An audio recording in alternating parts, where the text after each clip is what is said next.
అధ్యక్ష 1 కోటి మంది మహిళల్ని కోటీశ్వరులు చేస్తామంటున్నారు అధ్యక్ష. కానీ అత్తాకోడలకు పంచాయతీ పెట్టినారు అధ్యక్ష. మొన్న ఈ మధ్యన నేను సూర్యాపేట పోతే అక్కడ ఒక అవ్వ దగ్గర పోతే అధ్యక్ష అక్కడ జరిగిన చిన్న ఉదంతం అధ్యక్ష. ఆ పెద్దామ చెప్తున్నది అధ్యక్ష, నా కొడుకు పెళ్లి చేసిన సార్ 6 నెలల కిందట నేను అనుకున్నా మా కోడలి పిల్ల తులం బంగారం తెస్తుందేమో, నెలకు 2500 వస్తుందేమో అనుకున్నా, ఆమె ఏం తెలియదని చెప్తా ఉంది అధ్యక్ష.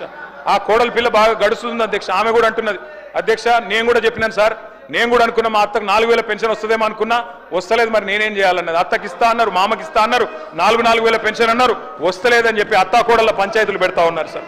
అధ్యక్ష అప్పట్లో నేను చిన్నగా ఉన్నప్పుడు ఊర్లలో పేరు రాసేది అధ్యక్ష, గోడల మీద రాసేది ఓ స్త్రీ రేపురా అని. ఇలా వీళ్ళ పరిపాలన అట్లే ఉంది అధ్యక్ష. ఏది అడిగినా ఓ స్త్రీ రేపురా. మహిళల్ని కోటీశ్వరులు చేస్తారట, 1 కోటి మందిని. ఎట్లా చేస్తారో వీళ్ళకి ప్లాన్ ఉందో లేదో తెలియదు, కానీ ప్రజలకు మాత్రం అర్థమైంది అధ్యక్ష. 40% బడ్జెట్ చూసిన తర్వాత మొత్తానికి అర్థమైపోయింది అధ్యక్ష. 1,67,00,000 మంది ఆడబిడ్డలు ఎదురు చూస్తా ఉన్నారు.